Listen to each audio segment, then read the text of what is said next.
Nobody on the aisles, nobody in the back. Come on. Thank you.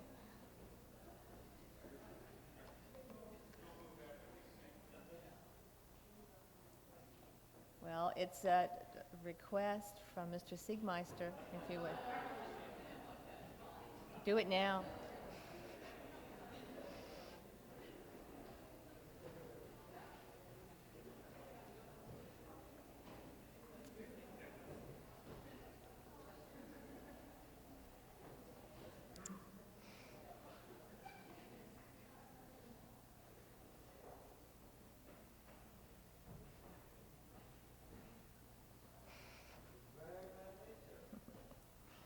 So I bid you good afternoon and welcome to View from the Other Side.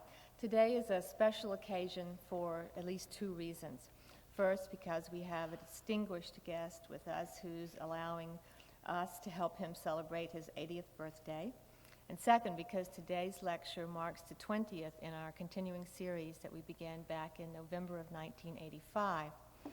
Our goal has been to enrich the professional life of the Copyright Office staff by giving you an opportunity to hear speakers from the industries that we serve. You've heard attorneys, representatives from trade associations, authors, artists, and composers all tell you what they do and how what we do is important to their endeavors. Your enthusiasm and support has been overwhelming, and I thank you for making the series a success. From time to time, staff members will come to me with ideas for speakers, and that's just how today's program came to be. However, in this instance, Samantha Embry of the Performing Arts section of the Examining Division deserves credit not only for the idea, but also the expression. So I'd like to ask Samantha to introduce her good friend and our distinguished guest.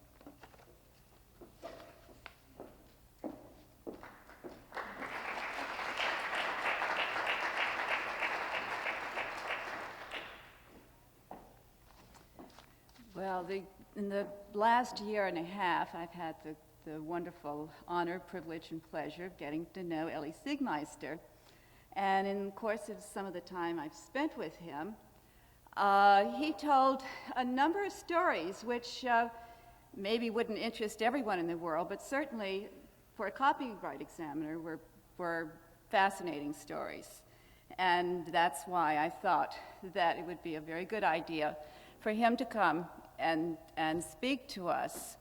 Elie Siegmeister has had a lot of interest in copyright, not just from his own standpoint as a composer, but he's been a champion of the composer, the American composer, for many, many years. He serves on the board of directors for ASCAP. He chairs the Symphony and Orchestra Committee, something like that, and serves on other committees for ASCAP. He attends conferences where he met Ralph Oman in one of these meetings. Every time I would talk to him, for the last year or so, he'd ask me about the Berne Convention, what was happening. He generally knew more about what was happening than I did, but there are not that many people around who were asking me about the Berne Convention regularly. So, he also has connections around the world. He mentioned that he received a telegram from the president of the Russian equivalent of ASCAP. You said that was VOP, V-O-P, for his 80th birthday.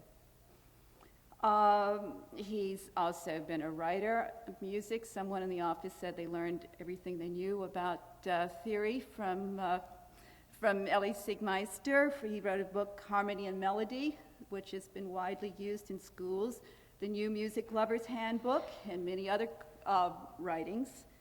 He's been a teacher. He taught at Brooklyn College and then for many years at Hofstra University. He's been a conductor, and we'll see some of that today later. For many years, starting in the late 30s and the 40s, he toured the country with the American Ballad Singers, which was one of the first signs of interest in folk music. He first and foremost, though, is a composer.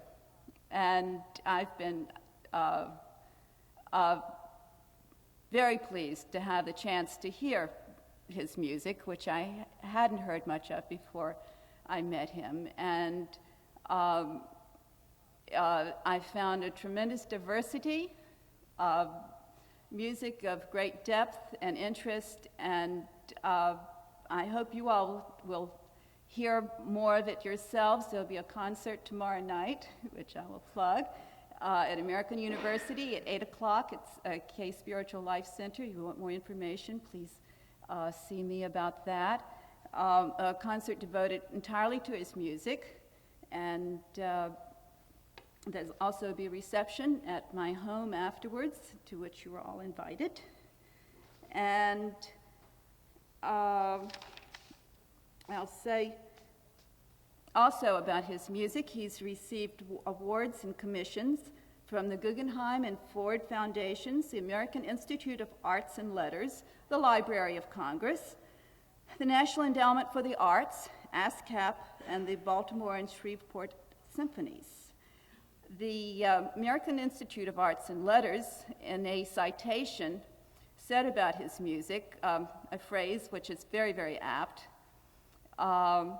It's always highly charged, admirably crafted, and deeply rooted in the life of the people, as well as in his profound emotional experience. So, Elie?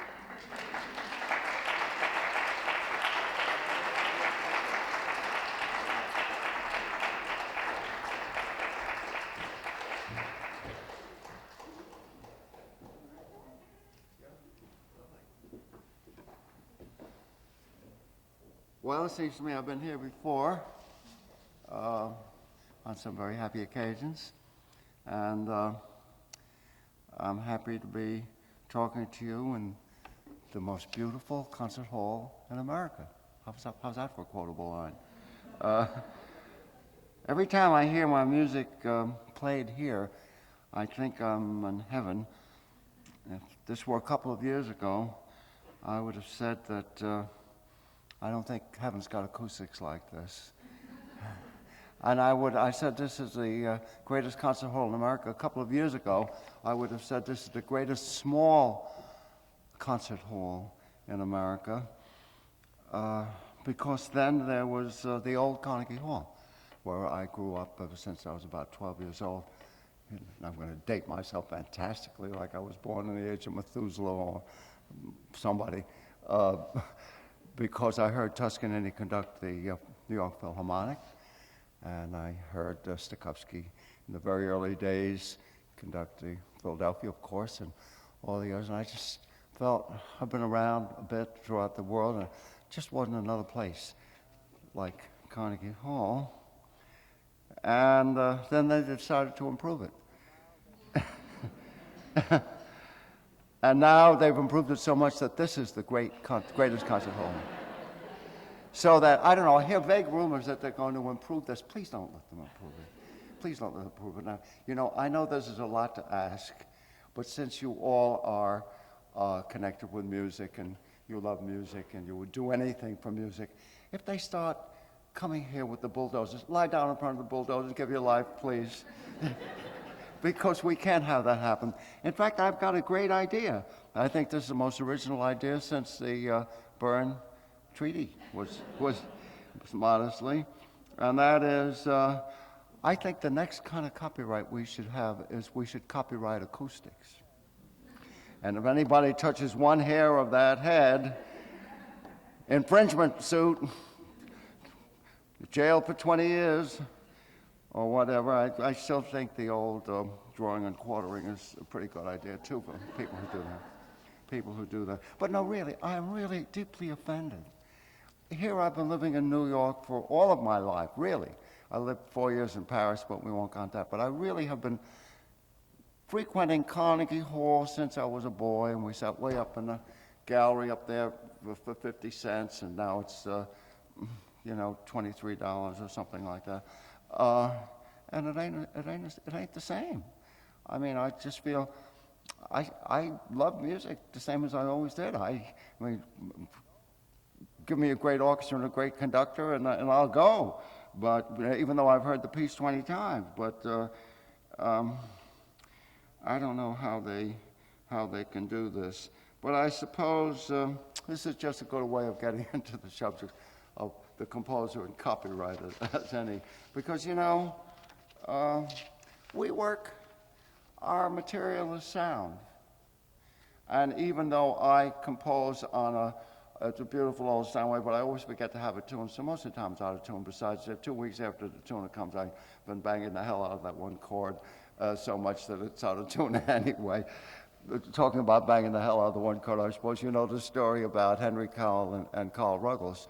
Henry was a friend of Ruggles, and the story goes that one time, Henry took a surprise trip up to Vermont, wherever Ruggles lived, and he decided he'd drop in and see Carl. So he comes in, and Mrs. Ruggles lets him in and says, I just thought I'd drop in and see Carl. They said, oh, I'm sorry, Henry, but, you'll have to wait.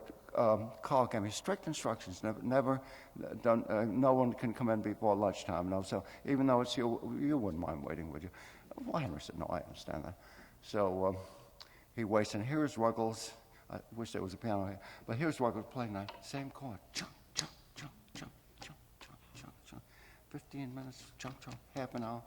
Finally, it's about an hour and a half, and Ruggles is playing the same chord over and over and over again.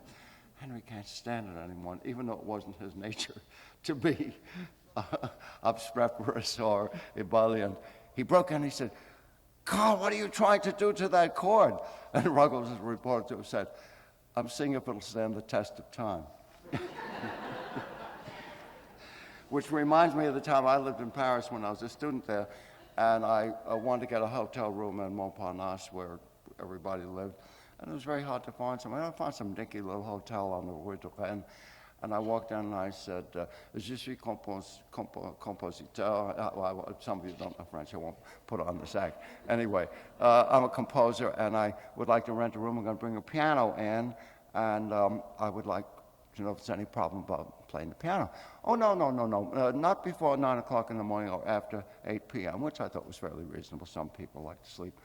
So I went and paid the huge sum of, I don't know, it was $15 or whatever to have the piano moved to the hotel. They move it up there, and I go to work, and I'm working away the same way that Ruggles as anybody else, and banging away and so on.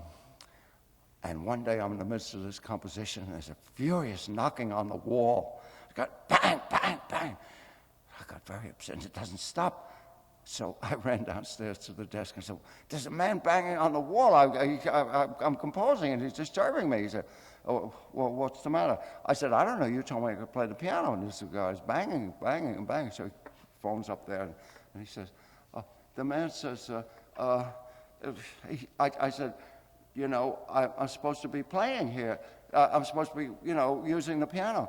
So the man upstairs said, look, if he would only play something. So anyway, when we started out, as I suppose many young composers do, although I think fewer today than in our time, we had the dream we're going to be, write some music and be a great composer, and our name will be up there and letters or whatever, it's a confused dream, but we all had this dream. And who thought about copyright? Nobody thought about making a living by writing music. That was, you would get quickly carted off to Bellevue if you dreamed about that. I wrote things, and I'd be glad if somebody would ever play them, which never happened, or God forbid you would ever get something published. But one time I wrote a piece, and some of my pals, we had a group called the Young Composers Group, which was characterized by nobody liking anybody else's music, and it was always a screaming match. You stole this from there, and you stole this from there, and so anyway.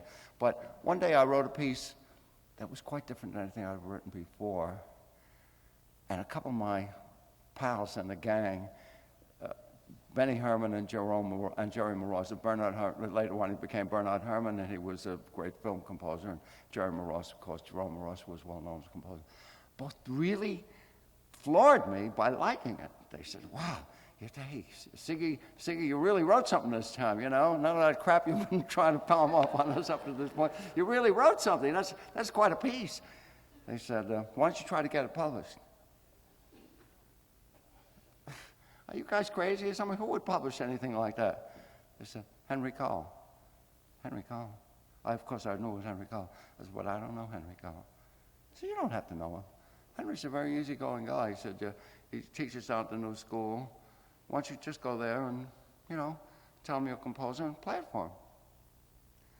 And the most amazing thing happened. I went to the new school, and he was up in room 231, and I went and I knocked at the door, and he came out and looked at me with this funny little sideways look, and he said, I had this, you know, like, envelope under my arm, and he said, are you a composer?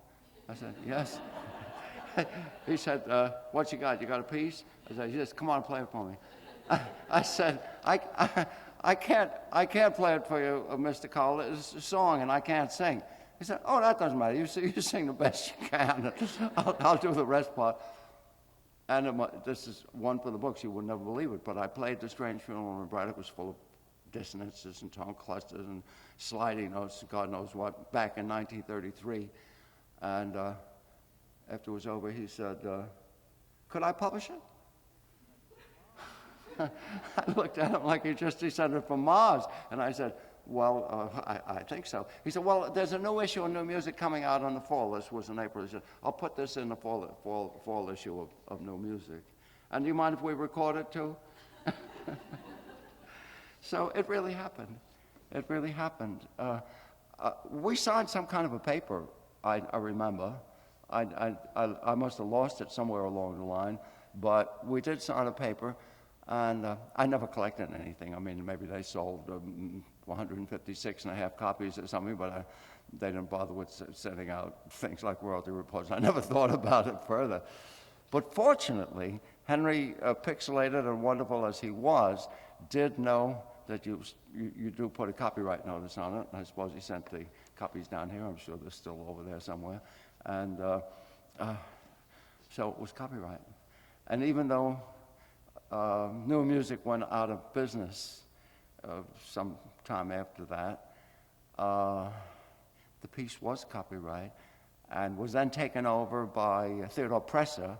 And 54 years later, it's still in print.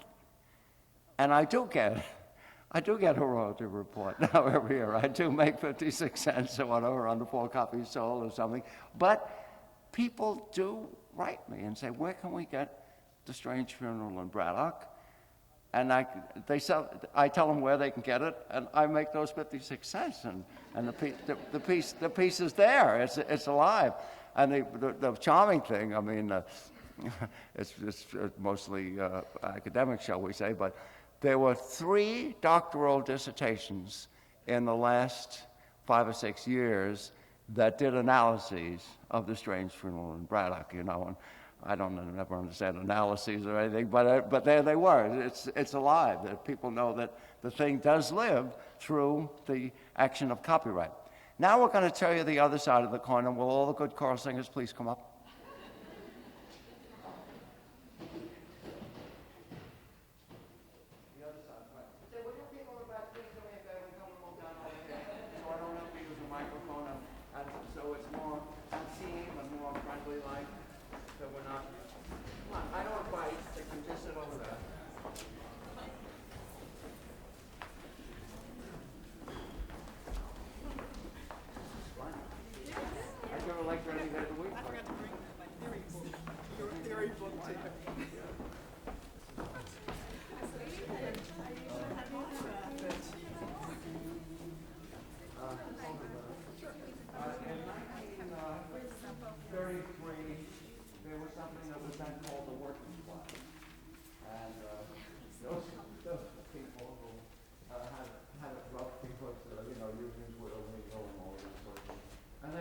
Then the intelligentsia, the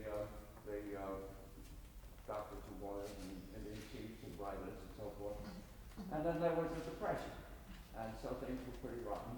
And we, the intellectual class, thought we have to help the working class. we thought, well, it was rough for them, it's also rough for the others. So there was a society called the Pierre de Gaeta Club. And the reason it was called Pierre de Gaeta Club was that Pierre de Gaeta had written the International, which was a Frenchman. And they named it after him, and this was the great thing that was going to make the revolution and restore justice and peace and everything. So Mr. Gorbachev was going to tear it down all over. Anyway, the idea was write music that people could sing, not this kind of stuff that was played by the legal composers and Stravinsky and Schoenberg that nobody could understand, nobody would like. Write music that speaks about life and about the life of today to the people, and in a very simple language. So quite a number of composers, names you've heard, used to come around. Aaron Copland was there, and Henry Cowell, and Wellington Rieger, and Alex North, and quite a few others. And we would, Charles Siegel was who I think worked down here for many years, was one of the mainstays. And some good things came out of that. Mark Blitzstein wrote The Cradle Will Rock, which I think is an American masterpiece. I think my best thing was The Strange Phenomenon Product that I wrote there. And there were furious aesthetic arguments. One group thought that everything should be written with a 1, 4, and 5 chord, because otherwise it's bourgeois, and nobody will understand it. The other group thought that as long as you're going to make a revolution, you should make a revolution of music too, and write the wildest things you can. And I was sort of in between. One time I was on one side, one time I was on the other, depending on what I had for breakfast, I suppose. Anyway, I thought you should write things for the people very simply, but not too simply. So that instead of writing a marching song with some chords along with it, I said, well, I'm going to write something very simple, but I'm going to do it in counterpoint. Because I had studied counterpoint with Nadia Boulanger, and I figured, well, I paid all that money to study this stuff, I might as well use it somehow. And I decided I'm going to write what I called workers' rounds. And some of you here, I don't think there's too many here, but one or two of you were around in those days when what hit the newspapers was J.P. Morgan, the big scion of American capitalism, was called by a congressional committee because he was a pioneer of his kind. He paid no income tax. Today, you might make $100 million if you know how to do it. You don't pay income tax. We Slavs pay our income tax, but it came out that Morgan never paid income tax, and so there was a big hearing, and he never went to jail, but he didn't pay the income tax. So I decided I'm going to write a little piece about J.P. Morgan and the income tax in a round. And this one is called Poor Mr. Morgan.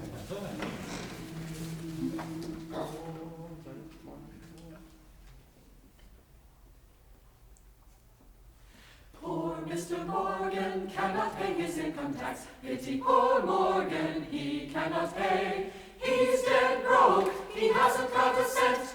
Poor Mr. Morgan cannot pay his income tax. Pity Mr. Morgan cannot pay his income tax. Pity Mr. Morgan, he hasn't got a cent. Pity Mr. Morgan, he hasn't got a cent. He's dead Morgan, he hasn't got a cent. He's Mr. Morgan, he hasn't got a cent. He's dead Morgan, he hasn't got a cent. He's dead broke, he hasn't got a cent. Poor Mr. Morgan cannot pay his income tax. Pity poor Morgan, he cannot pay. He's dead broke. He hasn't got a cent.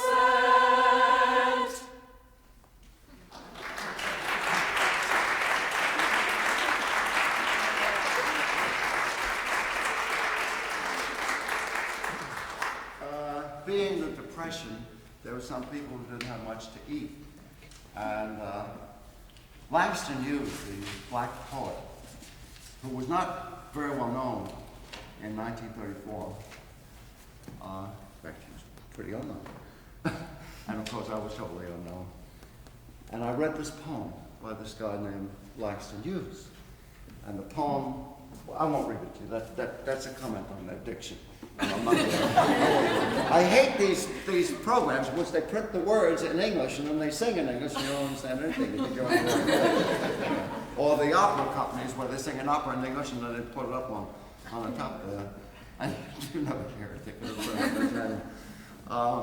Anyway, it concerns a poor black man and a very rich white man. And it's called Park Bench. And the interesting thing about this composition of mine, which lasts about a minute and 12 seconds or something like that, is it was the start of 30 years of collaboration with the man who later became the great black poet, and between myself, who became known as a composer of sorts. And just the other day, there was a concert in Harlem, the Harlem School of the Arts, and they did one of my latest creations to Langston Hughes poetry, which was called 5 Langston Hughes Songs, and it was about the 50th song that I wrote of Langston Hughes. So here is the first one that has 2 significances: of depression, race relations, and the start of a collaboration.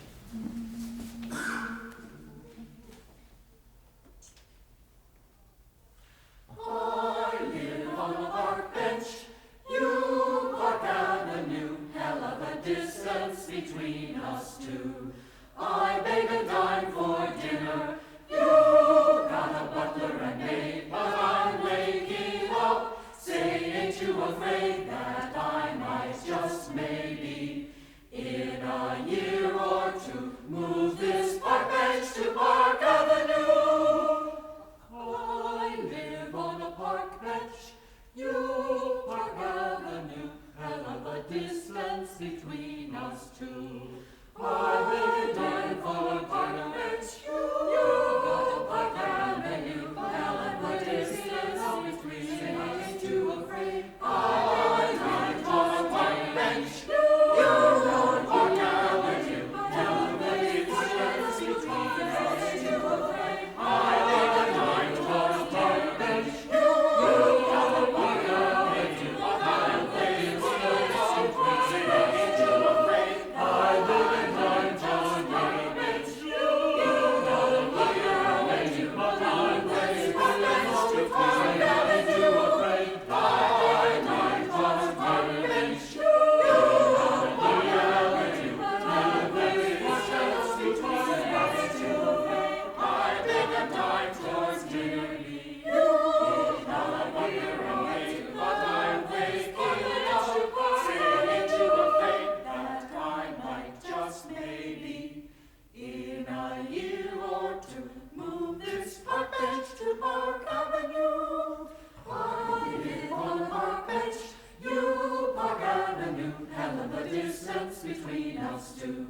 I beg a dime for dinner, you got a butler and maid, but I'm waking up. Say, ain't you afraid that I might just maybe, in a year or two, move this park bench to Park Avenue?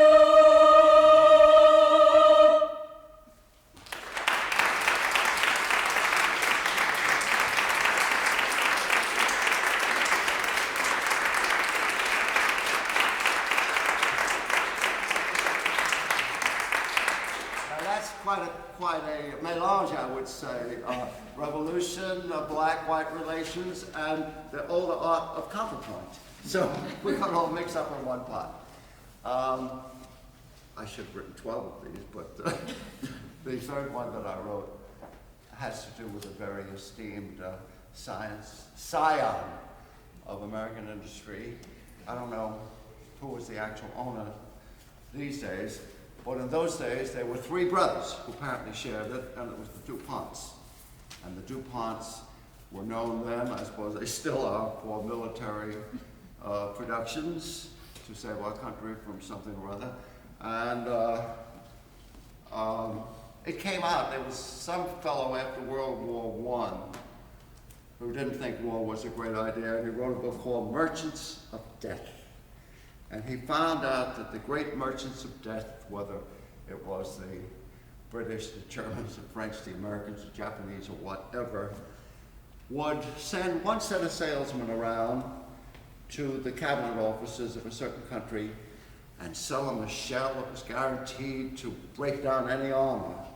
And then he'd sell the second, after they bought that, a year later they sent the other the other group of salesmen, and there said, any armor that would resist any shell. So it got into the round. The three brothers DuPont.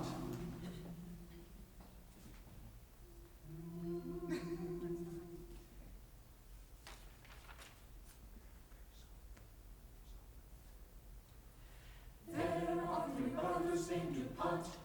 Patriots are they make the profits from munitions in an honest way.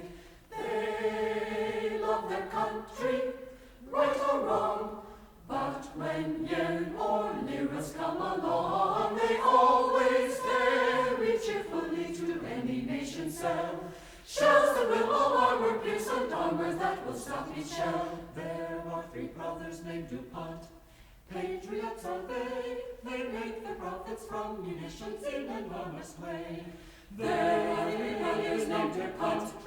Patriots are they make their profits from munitions in an honest way. There are three brothers named DuPont.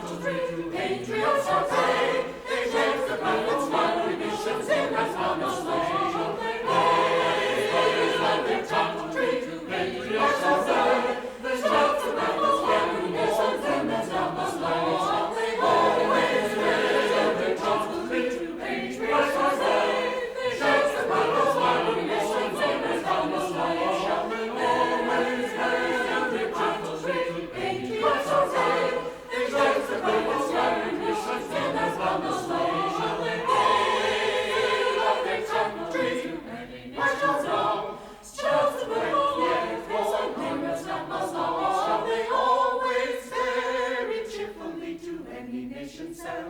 shells that will all armor pierce and armor that will stop each shell. There are three brothers named DuPont. Patriots are they make their profits from munitions in an honest way. They love their country, right or wrong, but when yen or liras come along, they always very cheerfully to any nation sell. Shells that will all armor pierce and armor that will stop each shell.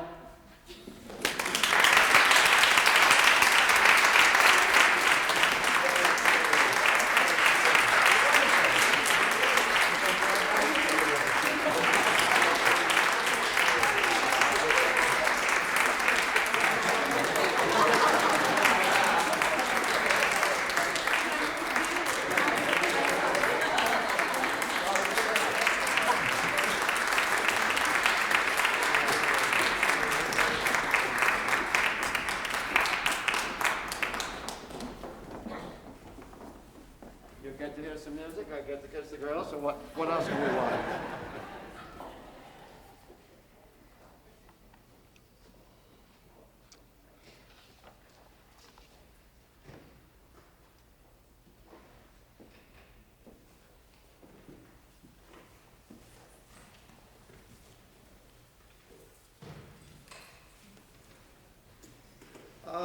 The point I want to make is that these pieces are public domain. Speaking of copyright, because in my very idealistic and foolish way, I didn't copyright them. They were published.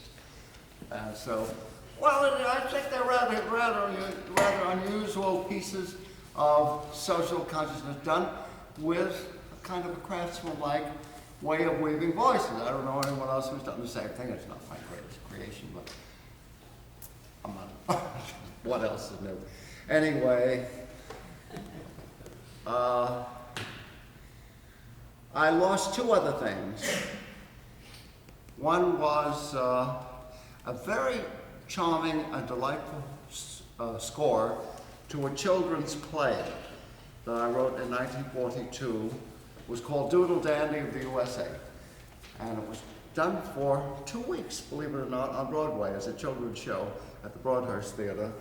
And then it toured for about 2 years. And they were very honorable. This group was called Junior Programs. They paid me a royalty as it went along. And one day they called up, they said, we got a publisher. And this publisher was a very nice man. I don't know if he'd ever been in the publishing business before, but he went into the publishing business and he published the songs from Doodle Dandy. And I was delighted because they were nice songs and kids were able to watch them and sing them and so forth. And I don't know, I might have gotten a royalty check of $3.15 at one point along the line.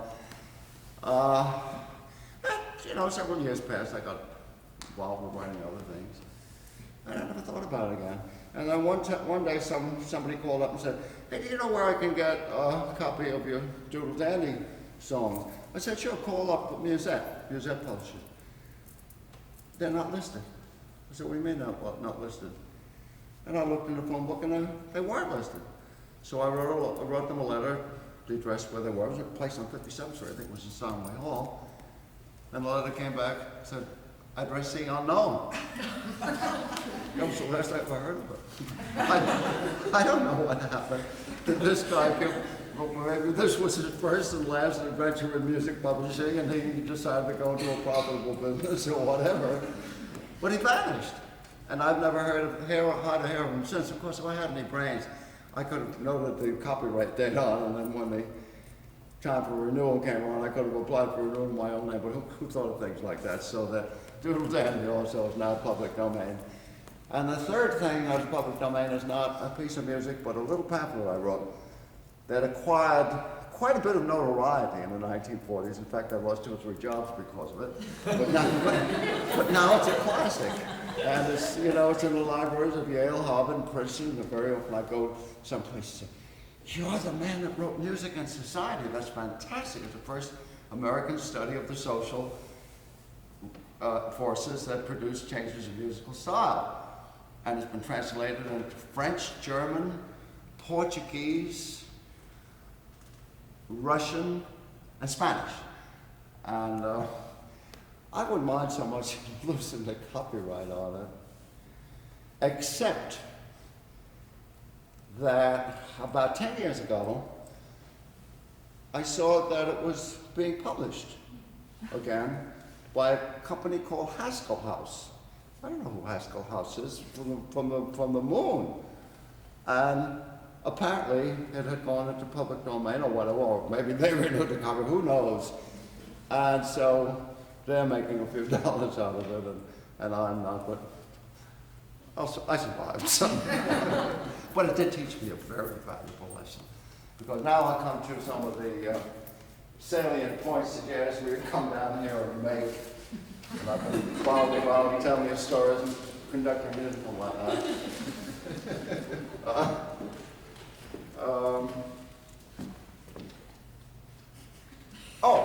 This is an incredible story. This is an incredible story.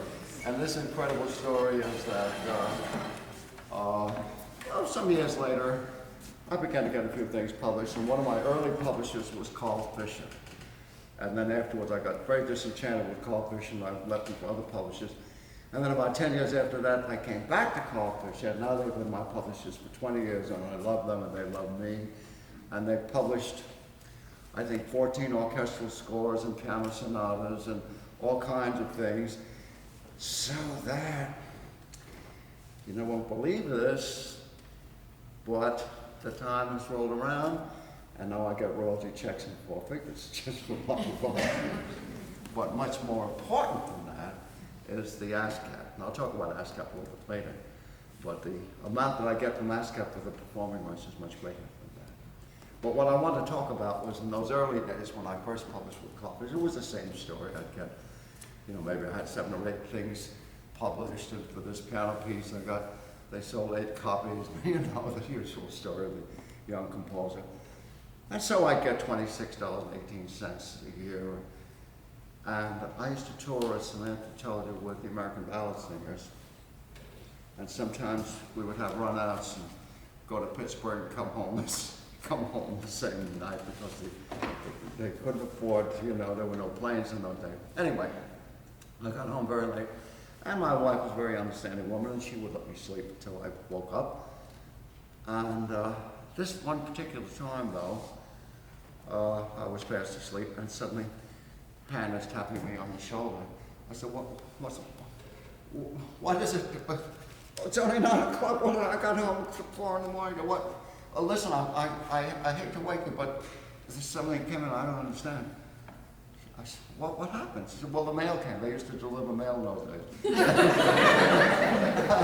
and the mail came, and you got a royalty check from Carl Fisher. So I said, so big deal. So, you'll spend much more on the groceries today than I'm going to get. No, I don't understand. I said, well, what is it? She said, you got a royalty check for $6,000. Then I woke up. What are you talking about? Yeah, well, here, look at it. And apparently, back in the late 30s or the early 40s, I got a Billings crush. I had discovered Billings, and I thought he was God's gift to music. I still do, by the way. I think that he is the first real American composer, and I feel that there's been a line from Billings right up to me, and somehow, and there have been other lines that aren't so good, but this is the good line of American music. Anyway, very little Billings, if any, was published by a commercial publisher in those days. Maybe there were a couple of, scholarly things, but nothing that you could buy. And there was one piece of Billings that I think is an absolute gem. I think it's about 14 bars long. And it's called David the King. It was a piano I played for. It was a very beautiful, simple folk-like Gregorian chant kind of melody, and just a few notes and the other voices with a little imitation here and there. And I thought that was the greatest.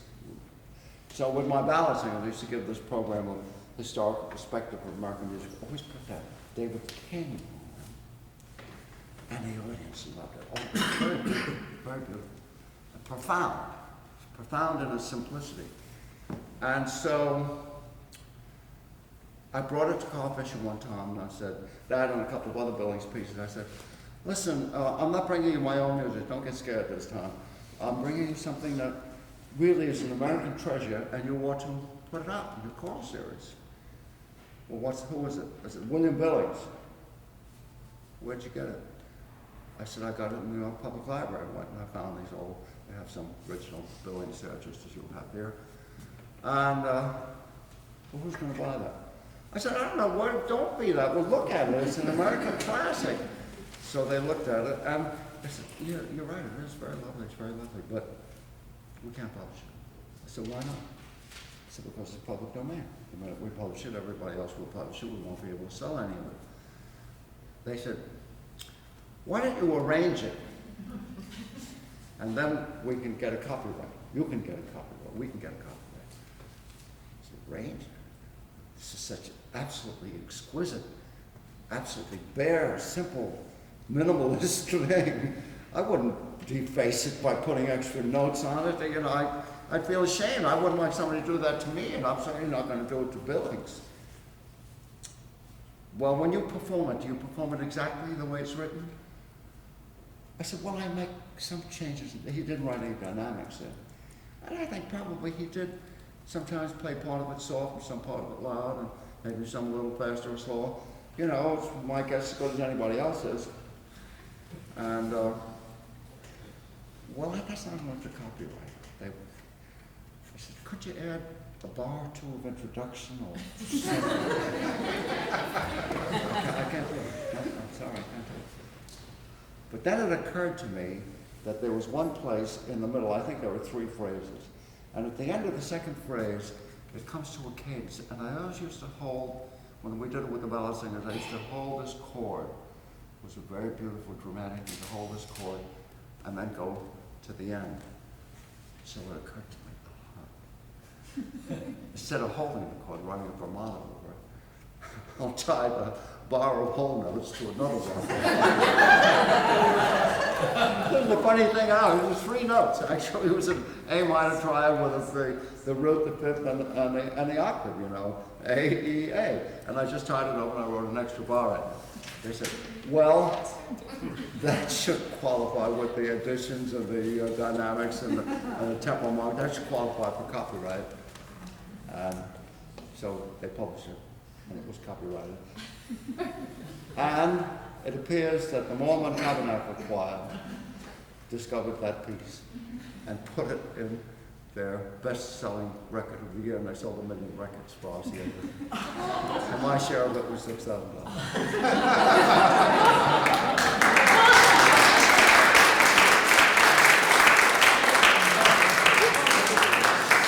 So go write all these symphonies and string quartets and sonatas and operas and everything, and you get 18 cents, and then write one bar and you get 6,000. Anyhow, I'll be brief. I got a little smarter after that, and I began to feel the value of copyright. And look, I am not living by this craft of mine, but I think my music has certain value, and I'm not going to give it away. Anybody who wants it, copyright, pay me what it's worth, and that's it. And a few years later, my wife and I were going on to a trip to Europe, and I had a wonderful challenge ahead of me. I was invited to be guest conductor of the Oslo Philharmonic, and we were going to record my third symphony for CRI. And this was about a week before we were to leave. And I got a call from Seymour Solomon, who was the owner of Vanguard Records in New York. Very nice chap. It's a very fine company also. They never recorded anything of mine, but they're a fine company. Anyway, he said, Elie, I've got something very interesting that's right up your alley, and I wonder if you could come to see us and talk it over.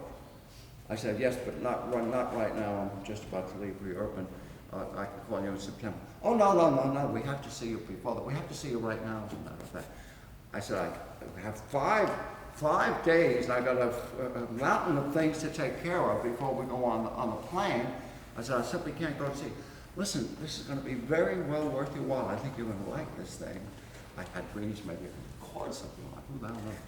So, look, I can't, well, maybe Thursday afternoon. I have to be in the city anyway. I'll drop over at 3 o'clock. Okay. So, to cut the story short, the deal is they had been recording Joan Baez for a number of years. They got a lot of albums out, and they made a lot of money, obviously. And they wanted to get out a Joan Baez songbook in which they would publish all the songs that she sang. And I came there, we were talking about all this. I said, well, so fine, so get it out. I said, no, we need piano accompaniments. And you're the man that we want to do it. I have to go to Europe. I'm recording myself. No.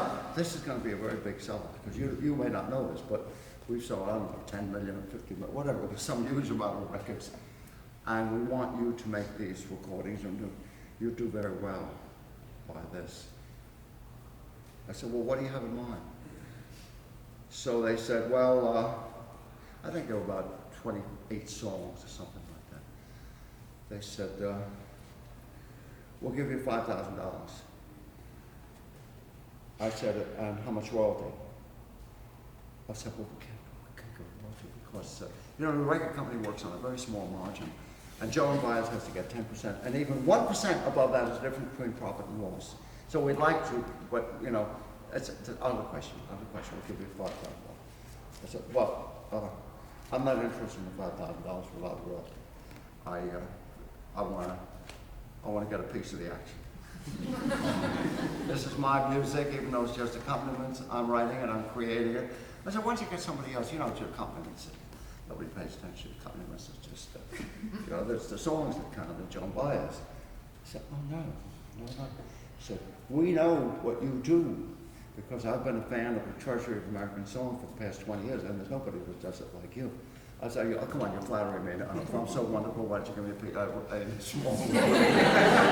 Oh, we'd love to, but we can't. Well, anyway, it was a deadlock, and I said I wouldn't take it. So they raised it up to $7,500. I said, no, I'm not interested. You must give me a royalty, I want to share with it. So I said, well, listen, is there anyone you could recommend? I thought, oh, there's a younger composer I know who had done some work with folk music, and I thought he could use the accent. Why don't you call up Joe Dokes, and won't mention his name, and I think maybe he'll do just a good job if he was on. Thanks very much, give his phone number. All this was, I think, on Tuesday, and we were to leave on Saturday. So on Friday, on Thursday, Seymour calls me back. Listen, Elie, it's very nice of you to suggest Joe Dokes, but he tried one for us, and it's not the same. We just have to have you. I said, Leo, Seymour, don't play games with me. You know I will not do it unless I get a royalty. Come on down and we will discuss it. I think you'll be satisfied. So finally I went down, and they offered me 0.5%, and I turned it down. And they finally came around to 1%, plus the advance. I said, well, all right, I'll do it. The chances are it would take me 3 days to do it, and that's not too bad. Well, it was one of the smart things I've done in my life. Because I think that Joan Baez's book did sell about 10 million. And I think I wound up, after a number of years, with about $75,000 from that job. It was 3 days' work. So, I don't get a job like that every day. Anyway, I'll just tell you that story to illustrate how important it is for the composer to hold on to his own rights. This is not exactly copyright, but it's rights. And I have since that day never written a bar of music which I did not get some rights for. I'm fanatical about that, as we all are in ASCAP. Oh, another cute story that might interest you, and that is, in 1959, I was invited by Columbia Pictures to do the score of a major film in Hollywood. I'd never been in Hollywood before, but I'd done a number of small pictures in New York, and they sort of discovered me or whatever, and they invited me out. And this was the last picture of Gary Cooper. It had Rita Hayworth in it. And it was a pretty good picture. It was not a great picture, but it was a good picture. But at the time, fortunately, I thought it was a great picture. So they invited me to come out to the coast, and I was being paid very nicely for it. And I loved it. I loved writing music for picture with, dramatic action and all that. But a problem arose right near the beginning, which is that they gave me the contract in which I assigned the ownership of the music to them. Now that is standard in Hollywood. They have to own it because they own everything connected with the picture. They couldn't have, make $10 million in a picture or $50 million, whatever it is, and find out that one piece of it they don't own. But in those days, they also owned, they wanted the performing rights, which is the ASCAP credit. I knew that there were 3 or 4 people in Hollywood who got the performing rights as an exception. So once again, I was a bad boy. And I said, I'm not taking it unless I get the performing rights. Oh, that's unheard of. Only people that have that. People have been here in Hollywood for 25 years. Dmitri Chamkin, Alfred Newman, Alex North, and so forth. I said, well, okay, that's all right. It's been a nice trip. I'll go back to New York. I've got things to do there. And P.S. I won. I won. It was a apparently unusual thing, but I won the performing rights, which we call in the trade the ASCAP. The ASCAP. When you get royalties from a movie, you call it the ASCAP. Now I think that through the work of composers out there, it has changed. Now the composers get it, or most of them do anyway. But I got the ASCAP on that picture. And this sounds like I'm a bloated plutocrat or something. I just have a 1985 Honda, I assure you. But I do get very nice royalties from, they came to Cordura. Every year it is shown in the United States on TV, or in Canada, or in Australia, or in Singapore, or in South Africa, or in Finland. And there's not a year that doesn't pass that they come to Cordura doesn't show up on my ASCAP.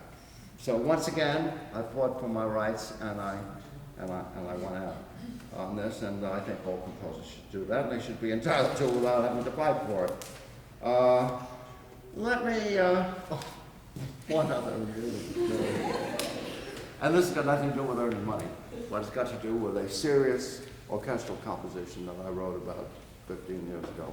I got the idea to write a composition in which each movement would be a musical portrait of a contemporary playwright. So I had Beckett, Ionesco, Brecht, Pirandello, and Sean O'Casey, 20th century playwright anyway. And it turned out to be one of my really successful pieces, a very short piece, I think it's about 14 minutes, but it really is, forgive me, an adorable piece. I love it, and apparently the audiences eat it up. It's got a lot of color and a little perky charm, and there's parts of it are funny and parts of it are tender and all of that. And the third movement was called Brecht. And I got the idea that I would start it out with a couple of bars of McNamara.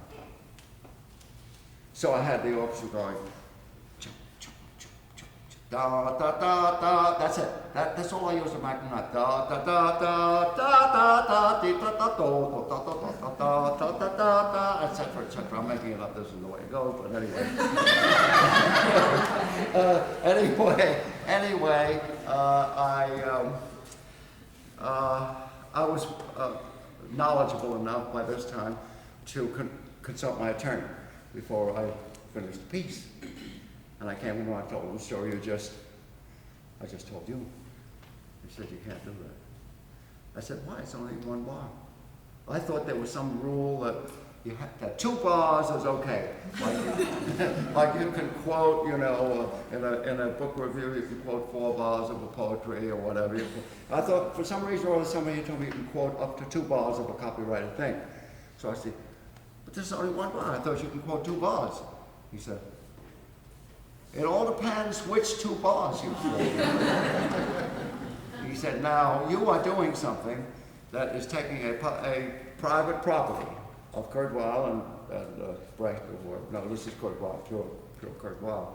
No, Brecht was in on it too. He wrote the lyrics. And you are exploiting those 2 bars, which are well known, for your own profit. I mean, I can't write just those 4 notes. Da, da, da, da. That would get me in trouble.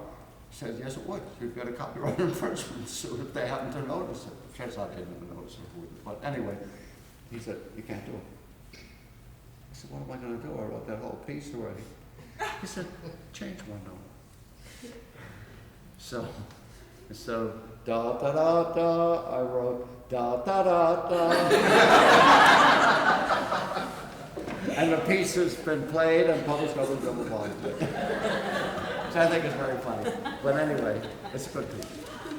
I think the last thing I would like to talk about, someone suggested that I tell you about what is called the Special Classification Committee of ASCAP. Maybe you don't know about this, or it might, as copyright professionals, you might be interested to know what goes on.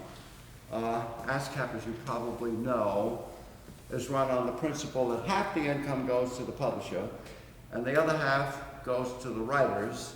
If it's one composer, he gets it all. If there's a composer and a lyricist, then the composer shares with the lyricist in equal shares.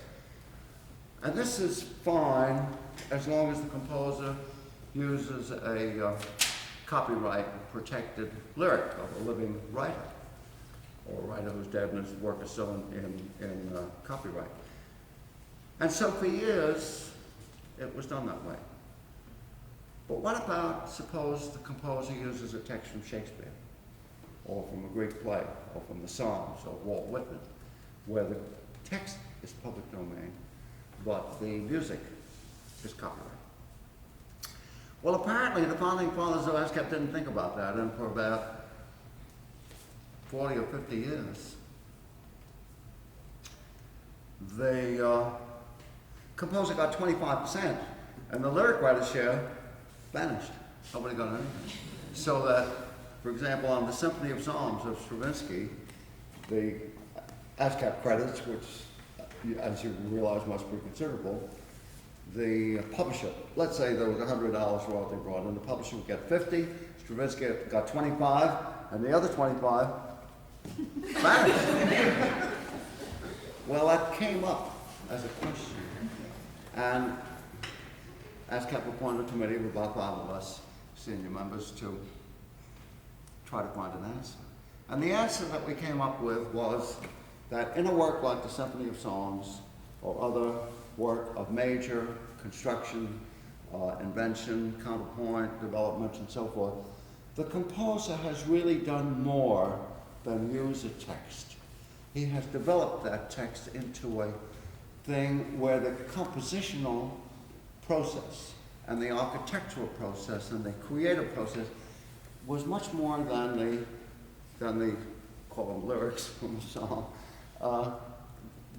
If he just set the song to straight, block chords, half quarter notes, and so forth, he got his 25%, and the other part didn't get anything. But in the case of the Symphony of Psalms, we devoted to give the lyricist chair to the composer, Stravinsky. And so the Stravinsky estate is now collecting for every $50 the composer gets, the publisher, the composer gets the $50, and there's nothing that is lost.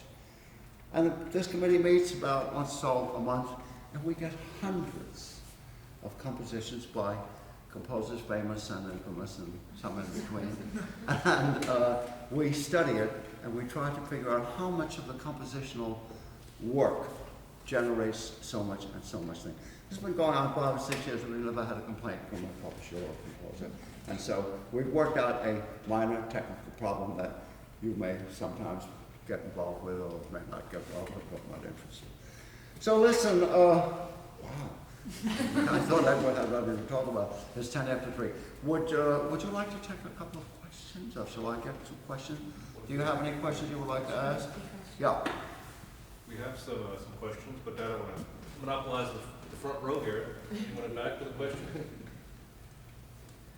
I'm absolutely brilliant. I told you everything. Not at all.